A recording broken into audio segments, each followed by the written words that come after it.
Hello bachchon, let's see this question. Each question in this section has four choices A, B, C and D, out of which only one is correct. Now mark your choices as follows. Option A, statement 1 is true, statement 2 is true, and statement 2 is a correct explanation for statement 1. Option B is statement 1 is true, statement 2 is true, and statement 2 is not a correct explanation for statement 1.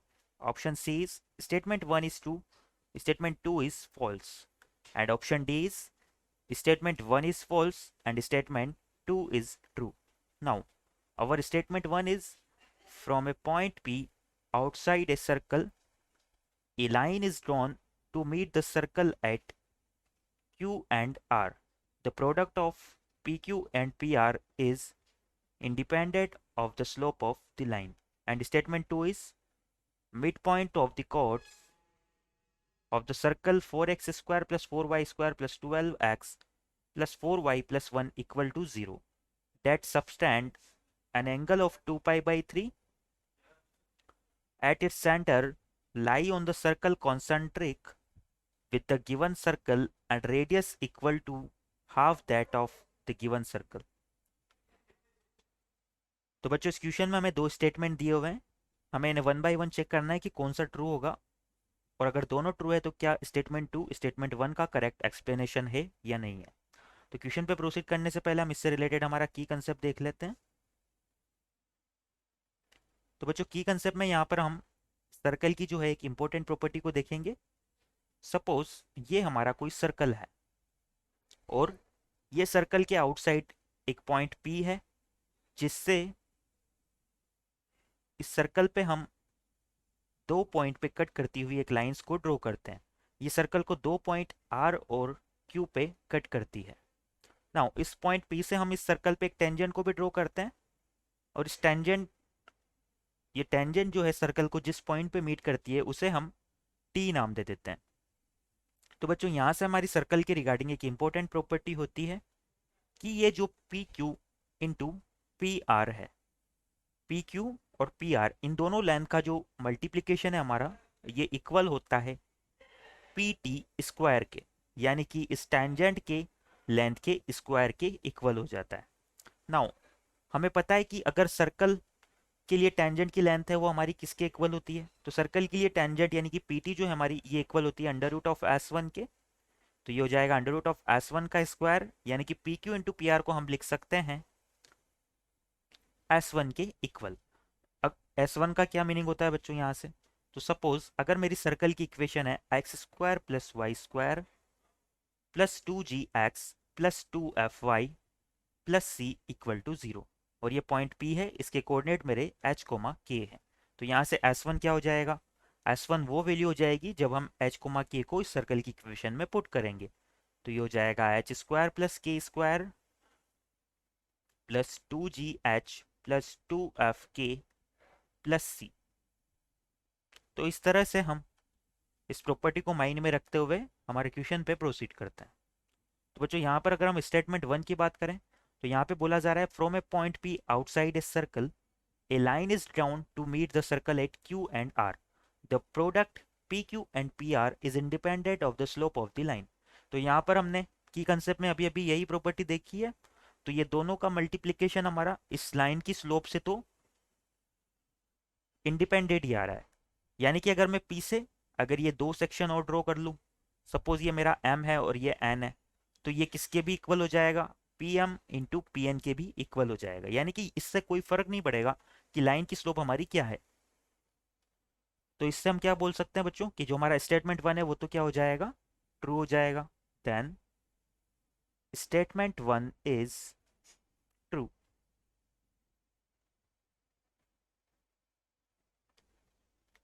Now हमारे second statement पे हम move करते हैं। Statement 2 के लिए बात करें तो यहाँ पर एक सर्कल की इक्वेशन दी हुई है 4x square plus 4y square minus 12x plus 4y plus 1 equal to 0। ये जो सर्कल है इसकी एक कोड है जिसका मिड पॉइंट, जिसके मिड पॉइंट का लोकस हमें इसमें फाइंड आउट करना है। इस कोड के लिए क्या बोला गया है कि ये कोड जो सर्कल के सेंटर पे 2 पाई बाई 3 का एंगल सबटेंड करती है। तो यहाँ से हमें क्या करना है, गिवन सर्किल इज, यहाँ से मैं लिख देता हूँ, अब हम स्टेटमेंट 2 के लिए सोल्व कर रहे हैं। Given circle is 4x square plus 4y square minus 12x plus 4y plus 1 equal to 0। इस सर्कल को सिंप्लीफाई करते हुए इसके लिए सेंटर और रेडियस को फाइंड आउट करते हैं सबसे पहले। तो यहाँ से इस सर्कल की इक्वेशन को मैं लिख सकता हूँ, इस पूरी इक्वेशन को हम 4 से डिवाइड कर देते हैं। तो ये हो जाएगी X square plus Y square minus 3x plus Y plus 1/4 equal to 0। तो यहाँ से अगर हम इस सर्कल के लिए सेंटर की बात करें तो वो क्या हो जाएगा, ये हो जाएगा हमारा 3/2 कोमा माइनस 1/2। नाउ इस सर्कल के लिए अगर रेडियस की बात करें तो रेडियस हमारी इक्वल हो जाएगी under root of G square यानी कि 3/2 का square which is equal to 9/4 plus F square यानी कि माइनस 1/2 का square which is equal to 1/4 minus C, और सी की वैल्यू भी हमारी कितनी है 1/4। तो यहाँ से रेडियस हमारी निकल के आ जाती है 3/2 के इक्वल।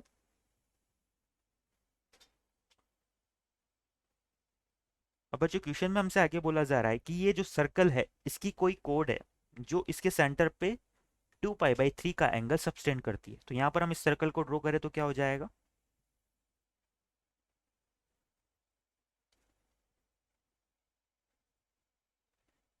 सपोज ये हमारा सर्कल है,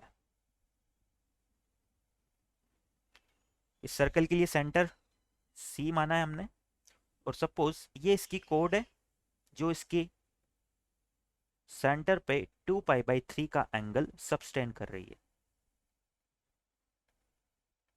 नाउ इस सी के कोऑर्डिनेट हमारे क्या हैं अभी अभी 3/2 कोमा माइनस 1/2।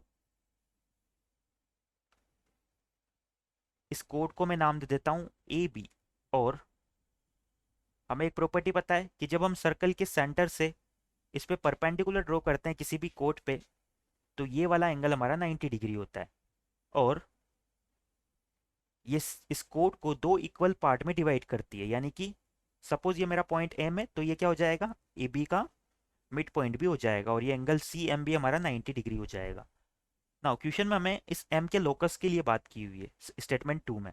तो सपोज इस एम के कोऑर्डिनेट हम एच कोमा के मान लेते हैं, let M be M H comma K. तो बच्चों यहाँ से हम क्या कंक्लूजन निकाल सकते हैं, अगर ये वाला एंगल मेरा 90 डिग्री है और ये वाला एंगल पूरा 2π/3 था, तो बच्चों जब हमने इस सर्कल के सेंटर से इस पे परपेंडिकुलर ड्रॉ किया तो ये एंगल टू इक्वल पार्ट्स में डिवाइड हो जाएगा, यानी कि ये वाला एंगल भी मेरा 60 डिग्री होगा और ये वाला एंगल भी 60 डिग्री होगा। तो यहाँ से अगर एंगल ए और एंगल बी की बात करें तो ये हमारे कितने आ जाएंगे, ये दोनों हमारे 30 डिग्री के इक्वल आ जाएंगे। तो यहाँ से हम लिख सकते हैं देन जो साइन 30 डिग्री है हमारा वो किसके इक्वल हो जाएगा, राइट एंगल ट्राइंगल में। हम ट्राइंगल सी एम ए की बात कर रहे हैं, तो ट्राइंगल सी एम एम है जो साइन 30 डिग्री है हमारा वो इक्वल आ जाएगा परपेंडिकुलर यानी कि सी एम अपॉन हाइपोटेन्यूस यानी कि सी ए की। और यहाँ पर अगर हाइपोटेन्यूस की बात करें तो ये तो रेडियस के इक्वल है जिसकी लेंथ अभी अभी हमने 3/2 फाइंड आउट की है। तो यहाँ से हम लिख सकते हैं साइन 30 डिग्री की वैल्यू हो जाएगी 1/2। सी एम की अगर बात करें तो बच्चों यहाँ से हमारे पास पॉइंट सी के कोऑर्डिनेट भी है और पॉइंट एम के कोऑर्डिनेट हमने मान लिया है एच कोमा के। तो सी एम की लेंथ हमारी कितनी हो जाएगी under root of H minus under root of H minus 3/2 का होल स्क्वायर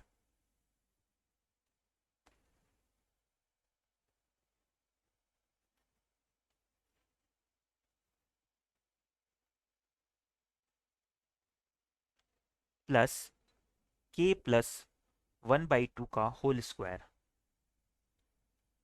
डिवाइड हमें करना है रेडियस की लेंथ से क्योंकि ए सी रेडियस के इक्वल है, तो ये हो जाएगा 3/2।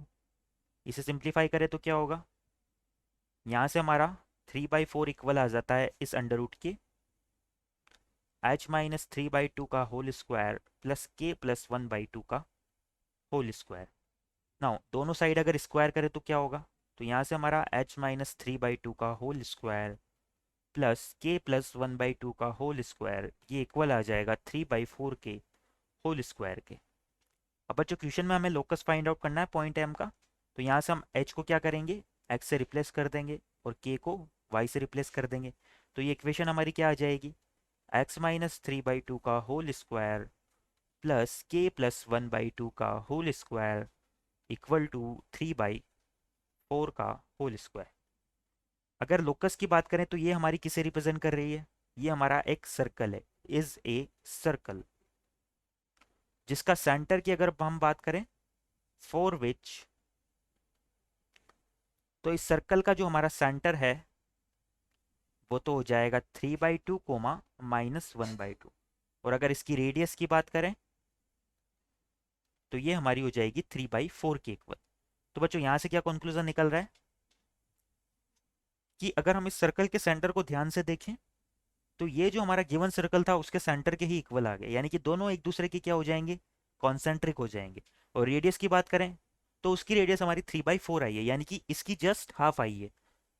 और स्टेटमेंट 2 में भी हमसे यही बोला जा रहा था कि जो लोकस आएगा वो क्या हो जाएगा, एक सर्कल होगा जो कि कॉन्सेंट्रिक होगा इस गिवन सर्किल से, और उसकी रेडियस हो जाएगी हाफ ऑफ दी इस सर्कल की रेडियस से।